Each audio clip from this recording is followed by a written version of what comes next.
When did you join Trinity House? In 1966.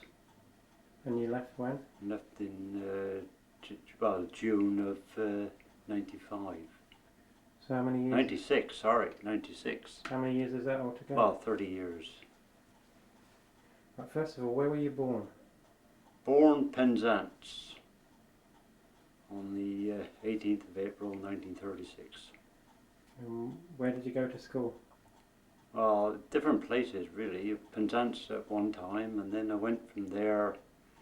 Well, we went to Brague, which is a little village just outside of Elston, and we lived there during the war years, which was that's the 39-45 war for you youngsters. And then we moved from there then to Basello, which was the other side of Madron, and I finished my schooling at Madron High School. So what was your first job? The first job, well, I was working with Father at the time because he was running a little farm, and I was working with him. And after that, well, I worked with him right up until I got married. And then that was in 1957. And then we moved then to a little farm, or I say a little farm, a big farm up near Paul, where I worked then for until I joined Trinity House in 1966. So what was it that made you become a lighthouse keeper? Well, I had two brothers in the job at the time, and the youngest one, Mike, he talked me into applying to join, which I did, and well, I got accepted on a probationary basis, and never looked back from there really, and wish I had joined 10 years sooner. Your other brother, who was he? Morris, of course, he was he joined, I think, in about 1961, and then he left in 65, I think it was, or just after that. He was over the Sillies. So you were the longest serving brother? Yeah, yeah. Where did you go to train? Harwich, and Frank Moore was our instructor up there at the time, and I was there about a week, and then Gordon Medlicott joined me, and we was the only two on that course. Then we went, after the 3 weeks, we went from Harwich then to Blackwall, and from there then we went out onto our stations, where Gordon went to Hartland Point, I remember at the time, and I went to the Lizard. And this was the Lizard for the first time? That was Lizard for the first time, yes. So I'd done about a week there, and then I went from there to St Anthony, and Ron Smith was there at PK at the time, and then I went from there, and my first, well, rock then, I went to the Longships as relief keeper, you know, that's all. But I'd done 2 months there, and back home for leave, and then back to St Anthony again, because they were short of keepers at the time, and Bob Punt was alternating between Penleigh Point and St Anthony. And after, well, I think that's right, it was about a month then I was at St Anthony, and then I went from there to Round Island again as a supernumerary. So I'd done two months on Round Island, and then I was appointed to the Eddystone, which was a lovely appointment, really. Can you describe the Eddystone to somebody else? Well, personally, it was my favourite station. It was a beautiful, bright, airy, clean station with a good crew, brilliant crew at the time. Not counting myself, this is when I first went there. You had, although saying that all the boys are gone, all passed away now, all the crew that I was with, other than David Appleby, of course, who David joined us afterwards. But it was a brilliant station, second to none, I say. So who were the other crew? Well, it was Stan Emerson was the PK when I joined there. Roger Hawkin was AK. Gordon Hartle, he was the senior hand. And then I joined, and then Gordon left, and Dave Appleby come. And you know, it was never a cross word. It was a marvellous station, really. Can you describe what the tower was like? Well, it was so roomy, really. It's well, same, more or less the same as the Bishop. But whereas the Bishop had the sitting room, the Eddystone had what they called the low light, the fixed light really over the hands deeps. And it was a beautiful room for, you could go up there, you could read, or you could do any of your hobbies, you see. Where most stations you either go to the service room or do them in the kitchen. But with the Eddystone, I found it a beautiful station. And you know, as I say, to me it was second to none. And the fish in there was so beautiful. Bass, you could throw away 10-pound bass there, and I think nothing of it. How did you fish off the Eddystone then? Well, I fish with a rod. I always fish with a rod from the, although we did try the kite there, I never found it very successful. But I fish with a rod from the winch room door, just throw it out, and you would catch fish, well, nearly every throw, you know. Especially if it's a bit dirty conditions. But it was, as I say, I throw back 10-pound bass, which I'd love to have now. Too small, was it? You know. No, yeah, I just had too many, you know, that's the thing. How did you, on the Eddystone, how was the relief done? Well, at that time, we done by the Stella from Penzance. And we had, right, we used different ships as it was, but it was mostly the Stella. And of course, every 2 months, or a man, you know, would change over every month, but one man, but the actual turn you done was the 56 days. But you went off, you know, and knowing you had to do the 56 days, and there was no problem. Today, I know it's nice to jump on the helicopter and be ashore again in 28 days, but at the time, well, we just didn't take any notice of it. But to go back to it now, it would be murder. So relief day, you were on board the Stella. Yeah. And you were taken. Night before relief. Yeah. And travelled up, you know, usually overnight. I've done the relief first light in the morning, you know. And that's the winch on board job. Yeah, yeah. Can you describe what the winching was like? As I say, you come in with a boat. The man on the set-off would then throw you a heaving line with 2 bow lines attached.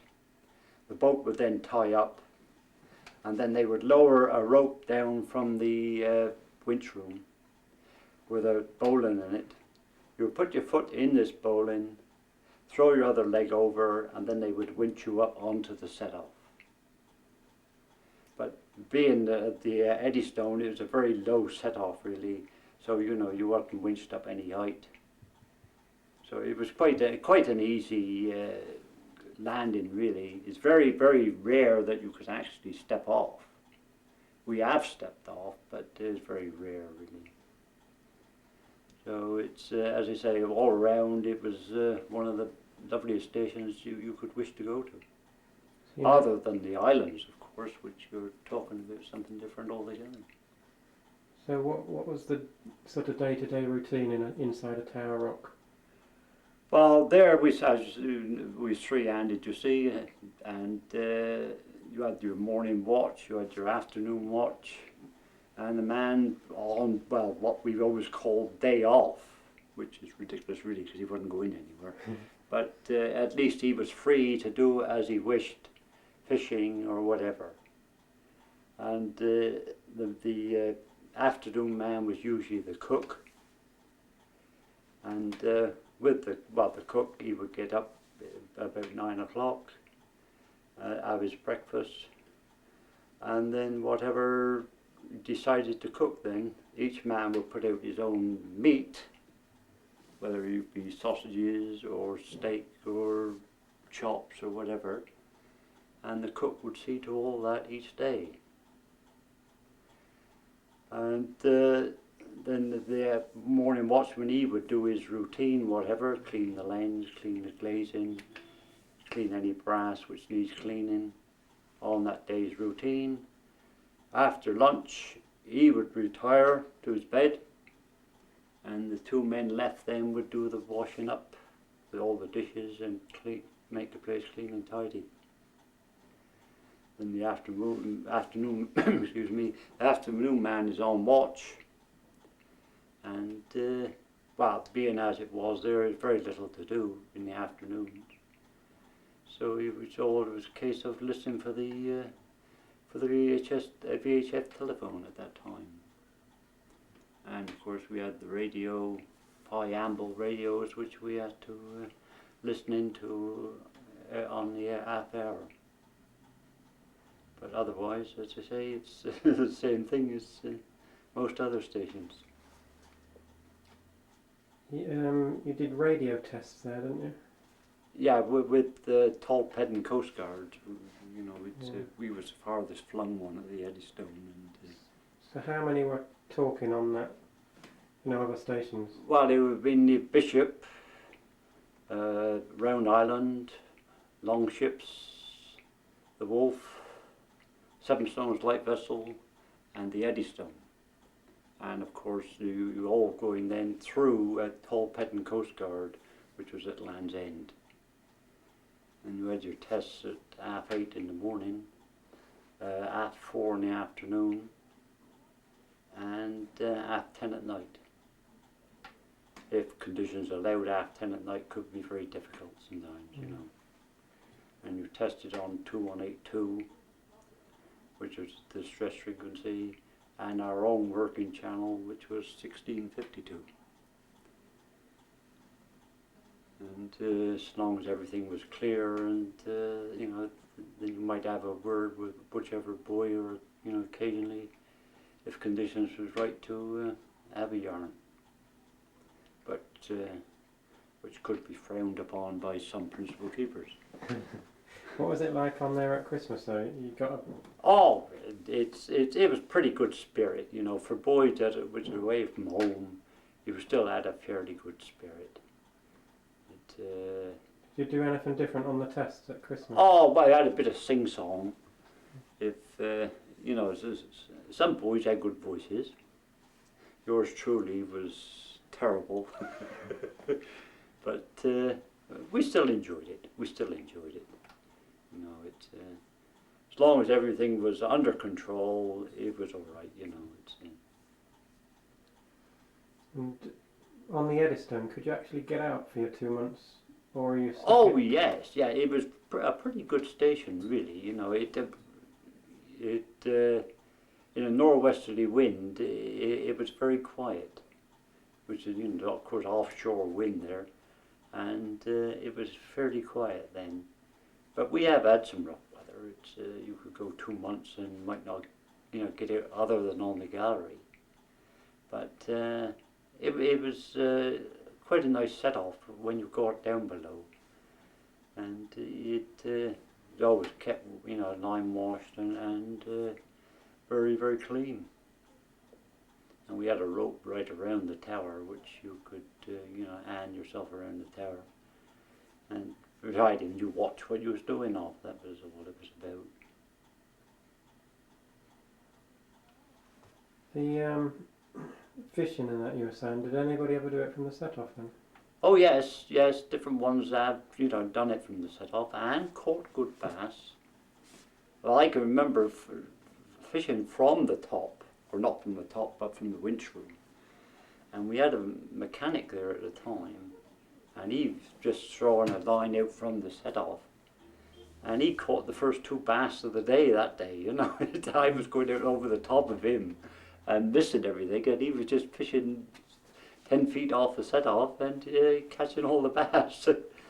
But it was a good laugh, you know.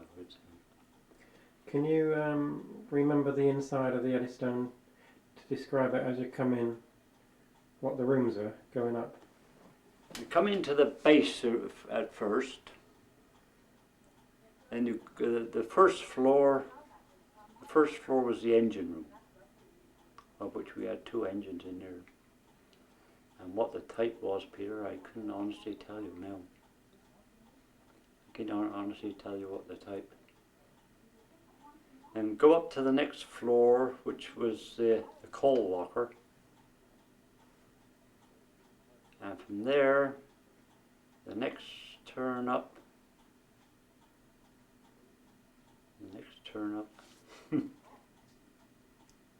was another coal locker. That's right, there was another coal locker. And then up into the winch room. And from the winch room then up into the veg store, as we had it at the time. And from then, the next one up was the battery room. That's where you had the RT batteries and all in there. And then the next floor was your kitchen. And then from the kitchen we went up into the low light, where you had the fixed light over the Anne Steeves. Then from that one to the bedroom. From that then up into the service room. And then via that then to the lantern. You mentioned coal. Does that mean you had coal stoves out there? Yeah, we had a Rayburn there at the time. Well, I say coal, but it was more anthracite and coke and things like that, you know. But they was marvellous stoves.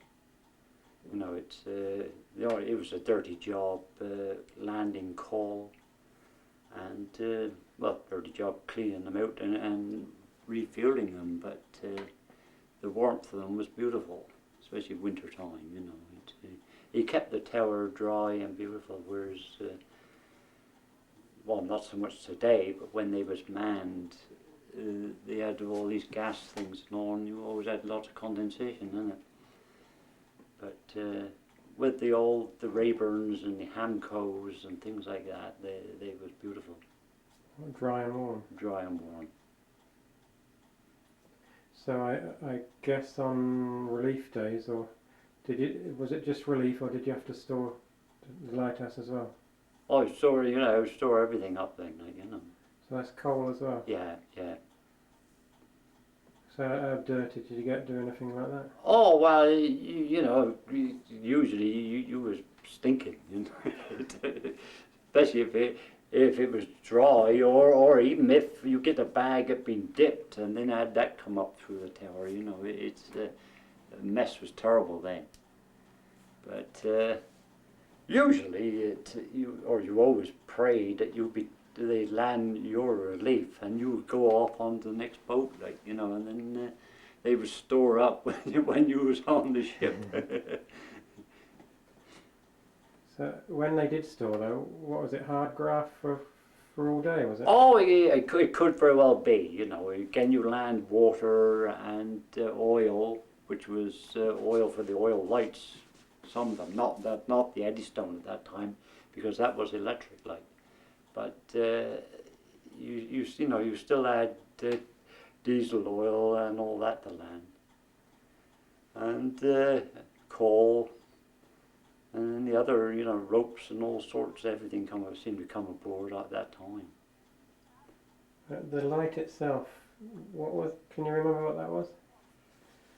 No, honestly, Peter, I can't even remember what the character of the light was. I think it was 3. I think it was 3 every 10 seconds or something like that. But honestly, I should remember, I suppose. But there again, I'm going back. I left her in '68. Where was it? the next station after the Eddystone then? Bishop. Yeah, I went to the Bishop then, and again, it was a good crew there. You know, the majority of crews have been pretty good that I've been with. You know, you know, we had what was it, Simon Reynolds, Dave Spurgeon.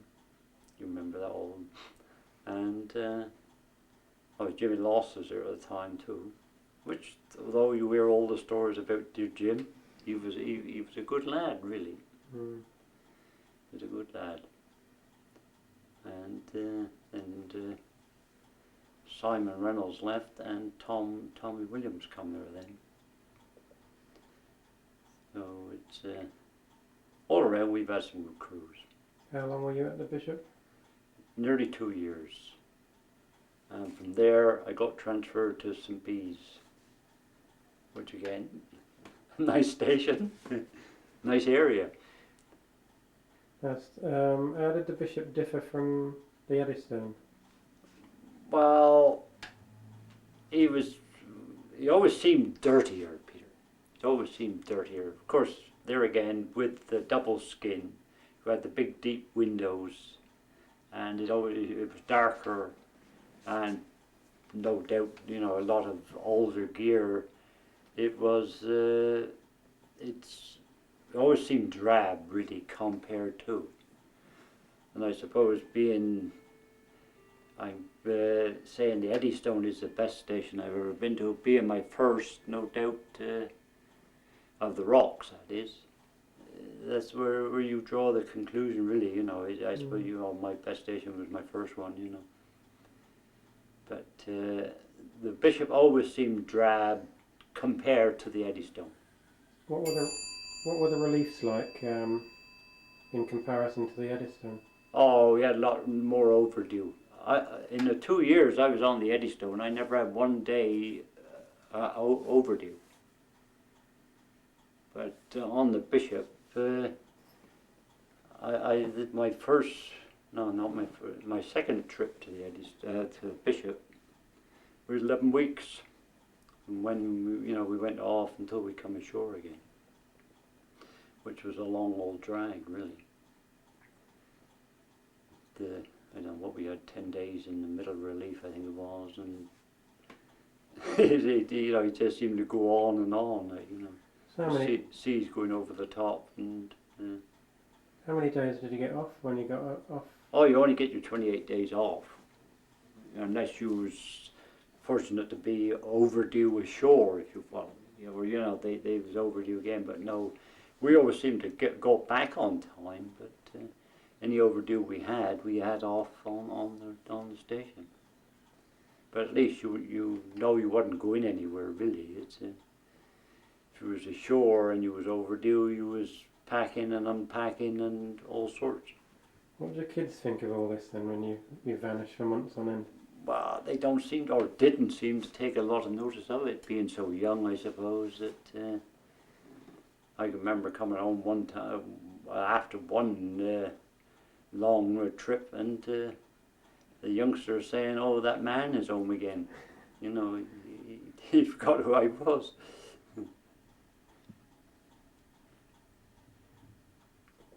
The Bishop, you had lots of visitors sort of come out there in the summer months. Boatloads of them, boatloads. Never is hundreds and hundreds. You know, you wouldn't never think a boat would, you know, it'd sail out there really with so many people on them. But they seem to enjoy it. Some, you know, if it's a bit choppy, some hanging over the side, bit different shade of colour to most, but. You know, it was a nice station for that, because we had our basket boat. In the winter you had a basket boat, you know, come out once a fortnight, and always brought plenty of fresh goodies out, weather permitting, of course. But of course, there again, I'd say in the summer, boatloads every day, peppers and well, all sorts of goodies, really. I suppose the Eddystone, you didn't get anything like that, did you? No, nothing. We've got a few fishing boats, or small fishing boats come out, and might shout good morning and that was your lot. Because the Eddystone's a bit further out, isn't it? Yeah, yeah, we were 12 miles out there. You're almost forgotten out there. Yeah, oh, well, yes, but it was a good, you know, good station again, as I say. But the Bishop was nice to see the people and that, you know. It wasn't everybody's cup of tea, but... St Bees, what was that like? Beautiful. I keep saying it is beautiful, but it was a really beautiful station, and again a good crew. Or the PK was brilliant. Oh, Ozzie Murphy, bless his soul, and Jimmy Burkmeyer. I don't know whether you would remembered him or not, but they was good lads. But for a land station, that's miles from anywhere, isn't it? Oh gosh, yes, it was back and beyond, really. But it was such a lovely little compact station. Were you there with your family? Yeah, yes, we lived in number 2 houses, and it was a PK, and then they had supers quarters or AK quarters in between the 2 houses, you see. But there was only a little squat tower, and it was a good station. I was there for 2 years, and then I put in for a transfer to a rock, or Cornish rock really, and sent to the Longships, which was a bit of a contrast from the Bishop and the Eddystone. After the room on those, come down to that little thing, it was a different way of life. So it's tiny in comparison. Oh gosh, yes, you can compare them really, you know. So what was it like inside that one?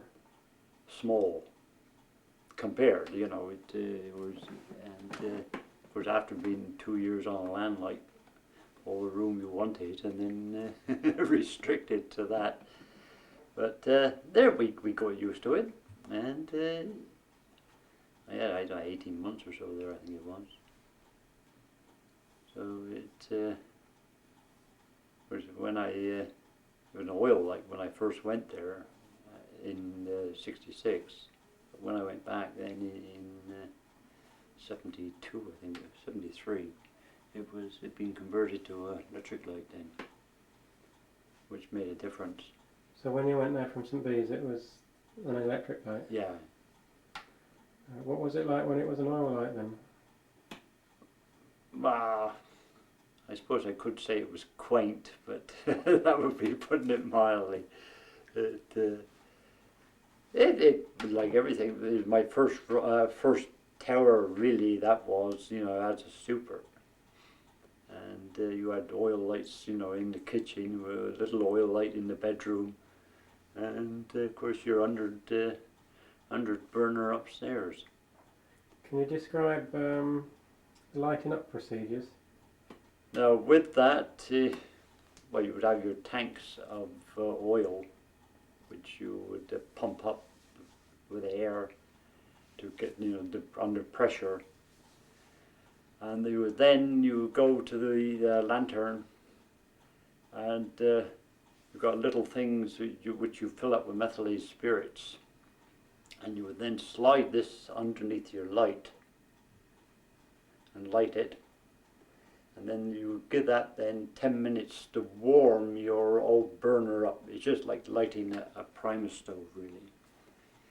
And you give that 10 minutes, well, it would run out about 10 minutes anyhow. So as you was getting near the time, you would just turn on a valve which would let your liquid or your paraffin come up under pressure, and that would vaporize against the heat, and would light this to your mantle on the top, which was quite a huge mantle. And providing it was a good temperature, it was just light, and it was a beautiful light, very, very reliable. And of course, if it wasn't hot enough, you would just get clean paraffin shooting through, and a big flame. But providing that you had good heat, it would vaporize the paraffin, and you had no problems for the night really. Did you sort of learn by your mistakes there then? Oh, I think you're always learning by your mistakes. So that's part of life's rich pattern, really. But no, he wasn't left to that really, because when you first went there, the senior hand or the principal keeper, whichever, he would come with you and show you the ropes, and providing you followed what they advised you to do, it usually worked out very well. And with oil lamps and all the rest of it in a tower, ever get any fires, or was it? I'd never seen one, Peter. I have heard of fires, but I've never seen one. Not in my not in my old service, really. It's a wonder, really. Yeah, it's a wonder with lots of things, really. Some of the boats that we've done release with, and especially the local boatmen, and going off to the lakes of I'll take the Longships. I was talking about the Longships. Some of the trips we've had out there, it would make your ear stand on end for the seas. And nobody's been lost or got wet. We've got very wet. I'm not going to say we haven't, but nobody's been lost. Some gear lost, but it was every man was both hands for yourself then, really. I take it it's better getting wet going on than coming off, is it? Oh no, you didn't come off in uniform, not like you would today. You wouldn't be advisable to, you can get wet, and the uniform can get as wet as anything else, but you would be better in a swimming costume if it's. But then again, you can get off sometimes. You can step off. I know it when I come ashore from Longships after my first trip when I was a super. We was a fortnight overdue then, and it was Friday the 13th we was coming off. And the principal keeper said, and the weather was quiet for a fortnight. It'd been so quiet, and the principal keeper was on all the time. It'll never last. It'll never last. And yeah, Friday the 13th come around, and we stepped into the boat. No problems at all. And Saturday the 14th, it blew a hoolie. I can remember it because, my youngest brother, he took over from me out there at the time. He went off there, he come off to relieve me, and Terry Johns, as was then, he was, as is now really, he took over from the principal keeper. And Saturday he was blowing a hoolie, so, he was dead lucky. Just made it. Friday the 13th, so what? Talking of Friday the 13th, with sort of the older school of keepers, was there any superstitions in the job? No, not really. Nothing that I can. You shouldn't whistle. That was usually classed as whistling up the wind, But I have one PK who wouldn't, would frown on you whistling very much. But otherwise, I don't think I'd come across anything. That's a naval thing, that is. Yeah, I suppose it'd all come down through. Well, he was in the Navy, you see. He was torpedoed twice, so I don't suppose he was. Out of the Eddystone, Bishop and the Longships, which was the sort of worst reliefs, weather-wise then? Oh, the worst. Well, it was more between the Bishop and the Longships, really. Because the Eddystone, we never had no problems there, not really. But because it was either you was with the Stella, you was on or it was off. There was no in between. But with the Bishop and the Longships being done by local boats, I suppose it's they go on for so long that you go a fortnight and they say, well, we'll take a chance and try it this afternoon, And we used to do it lots of times, but by God, it could be air-raising, really. And I think the bishop could be about the worst one, I think. I went off there one Christmas. I know we was overdue ashore at the time. And it was the day before Christmas Eve. And they decided if we don't do it that day, we would leave it till after Christmas. And I took a SAK off with me at that time. Principal keeper and Dave Spurgeon was coming ashore at that time, because they had and the principal keeper, he had to travel to Southern Ireland, and Dave had to travel to King's Lynn in Norfolk. So they decided if it wasn't done that afternoon, they would leave it until after Christmas. Anyway, out we went, and you think we went by submarine, really, because you seem to be below the water more so than above. And anyhow, we did do it. And I never felt more relieved in all my life when I dropped my feet on the set-off. It was an air-raising trip.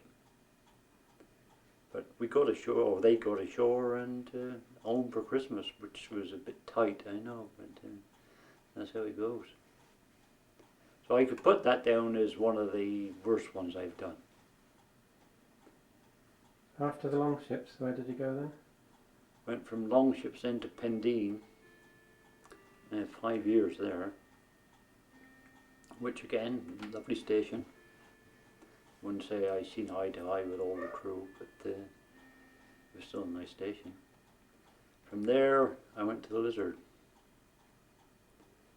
and then done 15 years there, and then I went from there to Portland Bill, 12 months there, and back to the Lizard for retirement. So Pendeen, that's a land station, quite spread out again, I suppose. Yeah.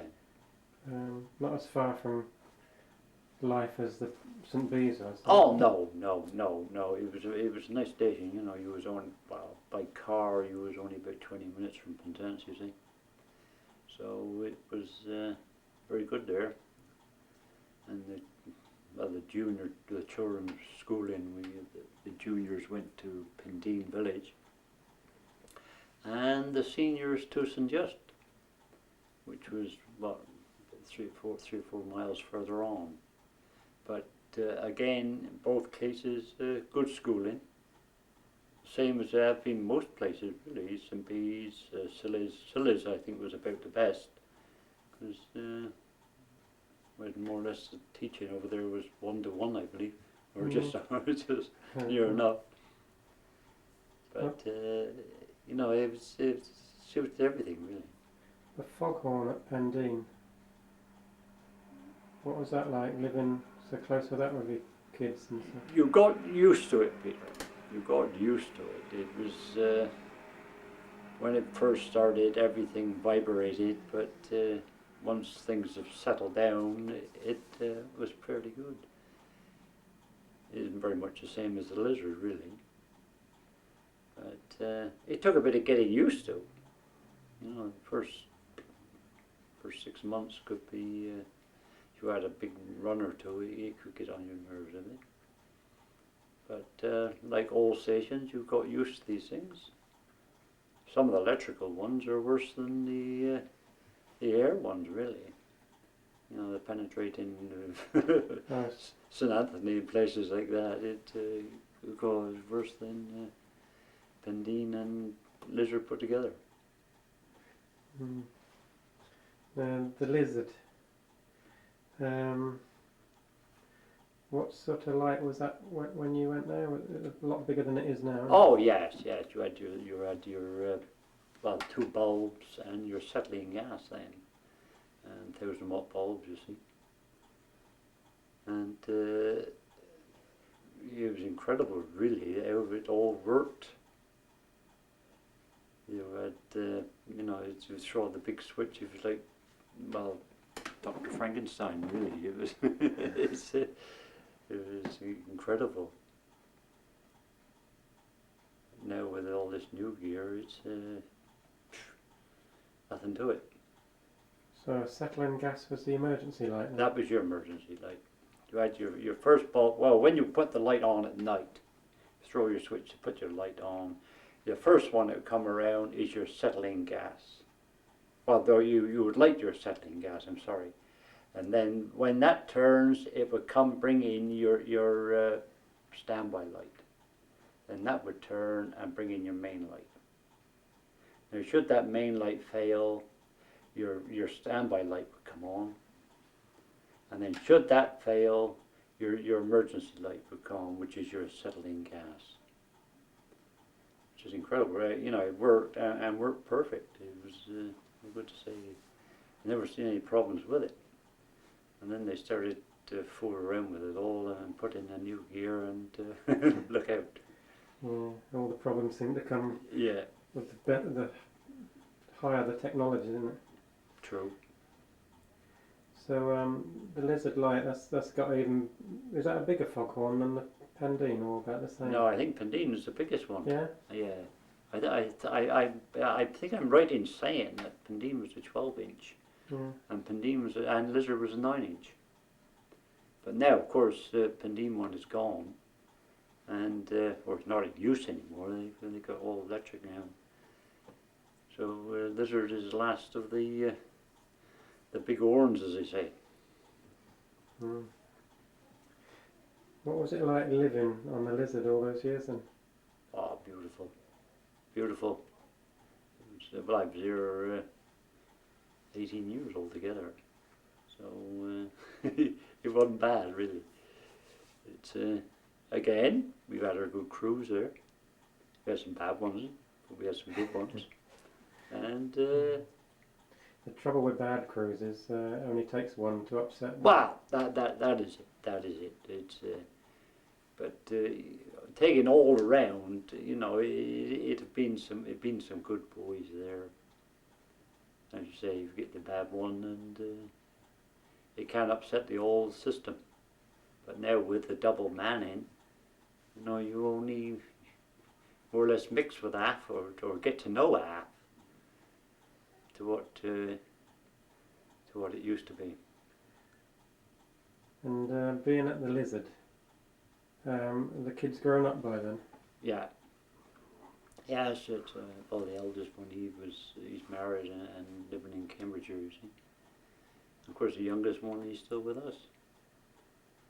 But seeing well, the oldest one now was 38, and the youngest is 28. So it's the family's reared up and finished with.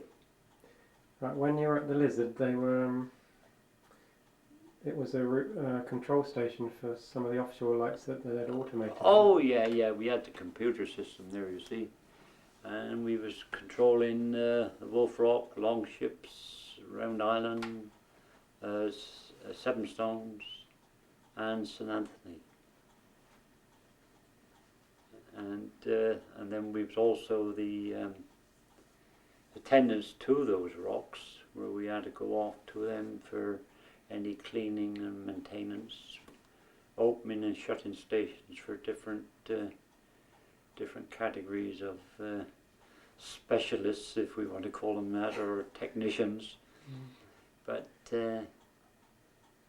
after a few years, they decided to put it all through. You did your watches in the control room, didn't you? Yeah. What computers did you have down there? Well, GEC computers there. And it was fairly good, fairly reliable. You did get the odd bleep, which it seems to me you get odd bleeps in all computers. But very, very few big problems. If a big problem occurred, it all went dead on you, and you could lose it for a week. But more often than, well, 99 times. 0.9 times out of 100, everything come back online and no problems at all.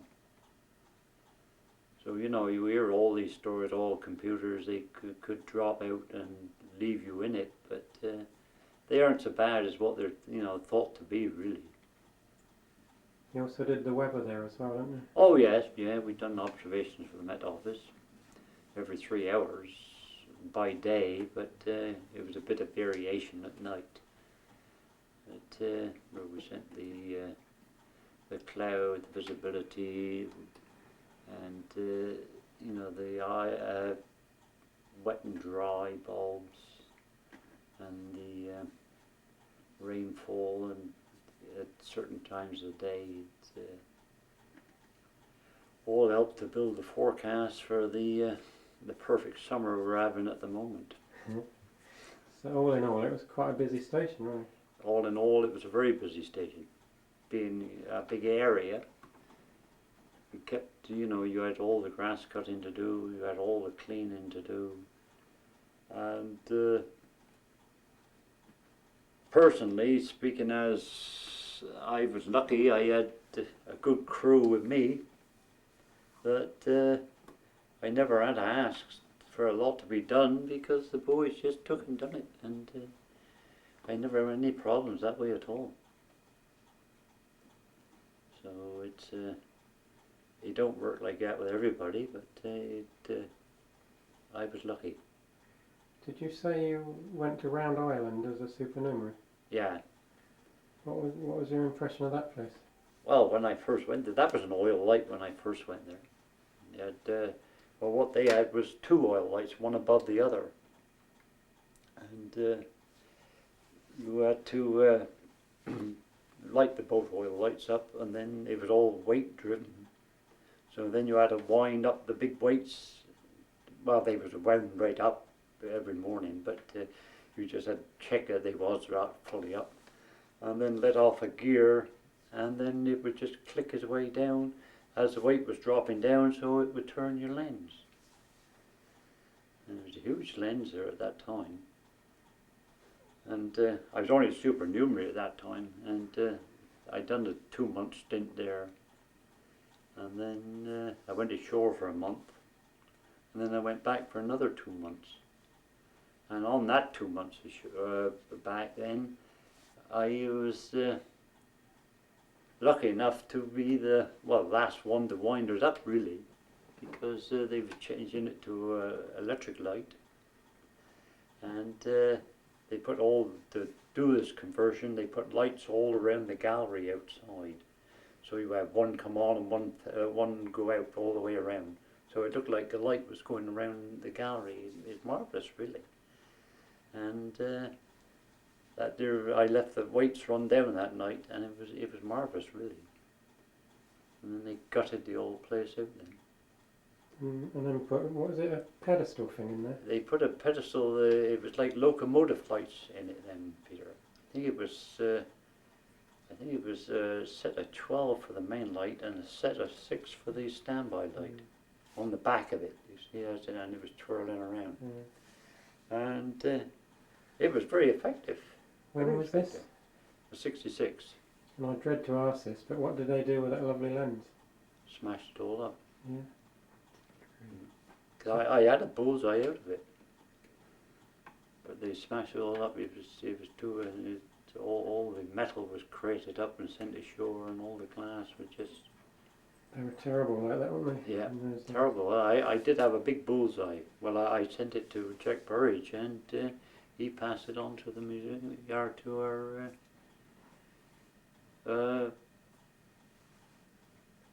the association. yeah, I think of the association. Yeah, so they can have it in a museum or something. So you did the wind-ups there.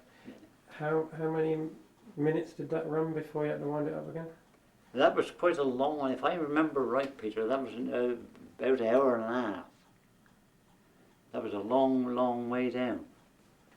And of course, you never used to leave it run that long. You know, you say leave it run an hour, and then you go up and take your time and wind it back up.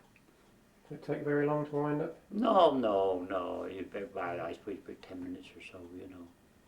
But of course, the more often you went up there, the less winding you had to do at one trip.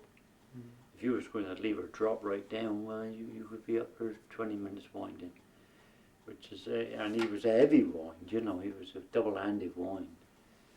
He didn't like some of them, you know, he used to. What was the one like on the Lizard? Now I could never remember that because that was electric rewind when I was there. Yeah. When I first went there as a supernumerary, it was just electric rewind.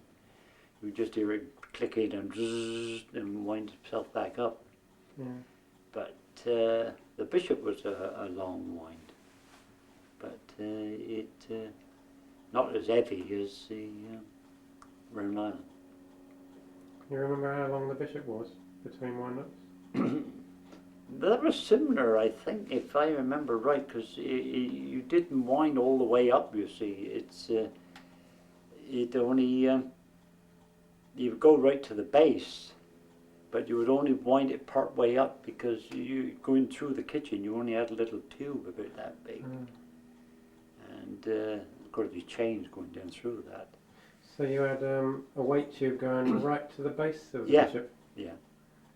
Through the bedroom, through the kitchen? Through the bedroom, through the kitchen. But it was only, as I say, it was about, I'll say, 6 or 8 inches in diameter, like, you know, going in through. Could you hear the chains rattling? Oh yeah, you could hear it, you know. And, while they're in bed, or? oh, yes, you could hear it nicking against the sides sometimes, you know. I suppose even worse when somebody's winding it Well, up. when you were winding up, you know, it was all part of it, really. It's noises that, you know, you hear it and you would turn over and you were gone again, you know. Unless it was getting it winding up before they called you. That was the one, or just after they called you, you know.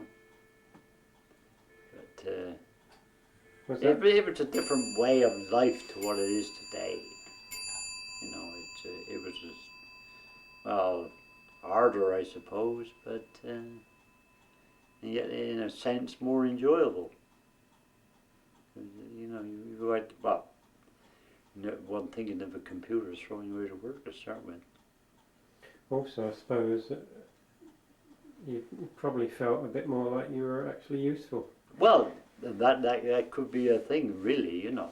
See, today, with all their expertise of equipment on ships and that you know, the GPS and all that stuff, you think you're just there just for cleaning, aren't you, really? Yeah.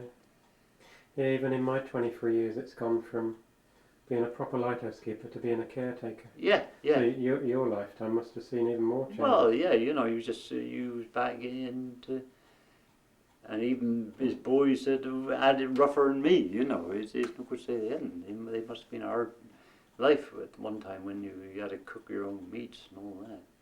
At least we had tinned meats if necessary. But when they used to, you know, pickle or jar their own meat and things like that, it must have been a hard life. Now you used to substitute fish, I suppose, for a lot of meals out on. Oh things yeah, like especially the Eddystone. You know, you had bass and all there. You know, we had a principal keeper there. He was a brilliant cook, and he could roast a bass at, God, dear, beautiful.